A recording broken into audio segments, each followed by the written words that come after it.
Oke, assalamualaikum warahmatullahi wabarakatuh. Selamat pagi, selamat siang, selamat malam juga teman-teman pembelajar, teman-teman mahasiswa semuanya dimanapun sekarang berada.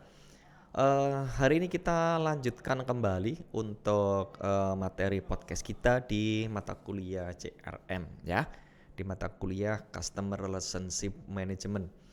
Jadi pada prinsipnya di mata kuliah Customer Relationship Management itu bagaimana kita bisa mengelola, bagaimana kita bisa memanage dari sekian konsumen kita, dari sekian banyak pelanggan kita agar ada hubungan baik. Nah, makna hubungan baik di sini itu harapannya paling tidak pelanggan itu akan bersedia melakukan pembelian ulang kalau memungkinkan, karena tidak semua produk kita sepakat tidak bisa dibeli ulang. Nah, kalau itu yang terjadi paling tidak berarti bagaimana customer itu bersedia menceritakan pengalaman positifnya ketika dia berbelanja kepada kita. Menceritakan pengalaman positifnya ketika konsumen itu melakukan pembelian telah menggunakan jasa kita. Ini konsep atau kerangka utama dari Customer Relationship Management. Nah, di kesempatan kali ini kita akan bahas juga tentang metrik produktivitas marketing atau metrik produktivitas pemasaran. Ini merupakan pembahasan lebih lanjut dari customer path yang udah pernah kita sampaikan. Di mana customer path itu kita kenal ada 4A, ada 5A ya.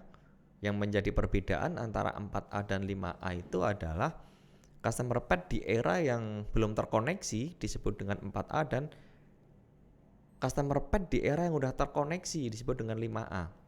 Dimulai dari awareness sama-sama ya, 4A awareness, 5A awareness, cuma berakhirnya A yang keempat adalah X again, di A yang kelimanya itu adalah advocate, bersedia menceritakan ya, mengadvokasi orang. Nah, dari situ kita bisa mengukur metrik produktivitas pemasaran itu dengan mengetahui PAR dan BAR-nya. PAR itu Purchase Action Ratio, kemudian BAR-nya itu adalah Brand Advocacy Ratio. Nah, karena kita bicara rasio, kalau kita bicara tentang PAR berarti kita akan membahas tentang rasio tindakan pembelian. Sementara kalau kita bicara tentang BAR ya, Brand Advocacy Ratio, kita bicara tentang rasio penganjuran merek. Ya, bagaimana kesediaan orang itu untuk menganjurkan tentang brand kita, menganjurkan tentang produk kita, menganjurkan tentang service atau layanan kita. Nah, kembali ke PAR ya, disebut dengan PAR atau rasio tindakan pembelian, berarti kita akan mengukur di tahapan action ya. Di tahapan action itu dengan di tahapan awareness. Berapa ya kan, berapa sekian orang yang aware, misalkan kita punya database ada 100, kita punya database ada 200, kita punya database ada 300 orang itu yang aware berapa. Kemudian kita lihat dari sekian aware itu kan ada konversinya ya. Setelah aware itu ada appeal ya kan, kemudian ada ask, ada action. Nah, dari yang aware itu ya kan, berapa yang meningkatkan statusnya itu sampai ke action. Karena bisa jadi kita punya 100, kita punya 500, kita punya 1000 ya, orang yang aware tentang brand kita, tapi dia tidak mengkonversi sampai dengan ke action. Nah, maka kalau kita akan menghitung rasio tindakan pembelian, bagaimana kita akan membandingkan antara orang yang aware sampai dengan berapa orang yang action. Action dalam hal ini berarti ketika dia melakukan transaksi, ketika dia melakukan pembelian. Sementara kalau di BAR ya, di brand advocacy ratio-nya, kita akan mengukur tentang rasio penganjuran merek. Berapa sih dari sekian orang yang aware tadi, 100k, 200k, 300k, yang bersedia menganjurkan. Yang bersedia menganjurkan. Jadi kalau kita punya tadi orang yang aware ada 100, kemudian dari 100 orang ini ya, berapa sih yang sampai bersedia menganjurkan merek kita kepada orang lain di advocacy. Jadi berapa orang yang mengkonversi yang awalnya aware sampai dia bersedia mengadvokasi. Berarti kita akan ukur rasio penganjuran merek. Kenapa ini sangat penting di pembahasan CRM kalau menurut saya? Karena Dari sini kita bisa ngukur nanti, berarti customer yang benar-benar loyal itu yang seperti apa? Jumlah customer kita yang loyal itu berapa? Ya kan? Kita kan bisa ngukur kepuasan, kita bisa ngukur loyalitas itu dari indikator apa? Ya kan? Kita bisa ngukur kepuasan itu indikatornya salah satunya adalah X again. Atau kalau di konsep 5A ya kita bisa ngukur customer satisfaction-nya itu adalah ke advocate. Maka kita bisa ngukur par dan barnya. Nah, tadi kan kita udah bicara kan tentang par seperti ini. Kemudian what's par really means, kita bisa ngukur dari konversinya seperti apa. Ini kan metriknya ya. Customer path-nya kayak gini, aware, appeal, ask, X, dan advocate. Ini udah bicara di konsep 5A-nya. Dari sini kita bisa menentukan kan dari yang brand awareness-nya itu berapa sampai nantian ke market share kita itu sebetulnya berapa. Ini kalau kita di pembahasan tentang par. Kalau bar tadi juga kita fokusnya adalah ke jumlah atau quantity yang aware sampai ke jumlah atau quantity yang advocate atau bersedia menceritakan atau merekomendasikan dari merek kita. Ya, sehingga bar itu aware dan advocate. Ini udah kita bahas. Nah, ini satu ilustrasi. Satu ilustrasi tentang par dan bar, ya kan? Ini yang pertama ya. Yang pertama ada angka 100. 100 ini adalah suspek. 100 adalah suspek. Ya, atau prospek ya, suspek atau prospek. Kemudian 90 ini dari A1. A1 maksudnya di sini. A1 maksudnya di sini kan. Ini A1, ini A2, A3, A4, A5. Tak ulangi. A1 maksudnya di aware, A2 adalah di appeal, A3 adalah di ask, A4-nya adalah di action, kemudian A5-nya adalah di advocate, ya, gitu kan. Kembali ke sini. A1 berarti orang yang aware. Jadi kalau kita punya 100 orang ini sebagai suspek atau prospek. Kemudian dari suspek atau prospek ini, dari 100 orang ini 90-nya itu aware. Ingat, A1 aware. Ya, 90-nya aware, kemudian dari 90 yang aware itu, dari 90 yang bisa memahami betul tentang produk kita, itu ada 18 yang melakukan A4. A4 tadi adalah action. 90 yang aware, tetapi yang mengkonversi sampai dengan ke action itu ada 18 A4.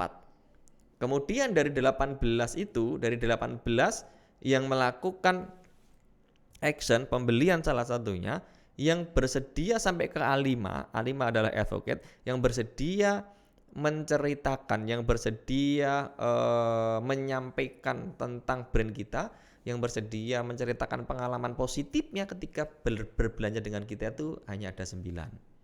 Jadi kita bisa ngukur ya sejauh mana efektivitas dari proses strategi pemasaran yang kita pakai, mulai dari membangun awareness, kemudian sampai ke appeal, sampai dengan ke ask, sampai ke action, bahkan sampai ke advocate. Maka kita bisa ngukur parnya berapa.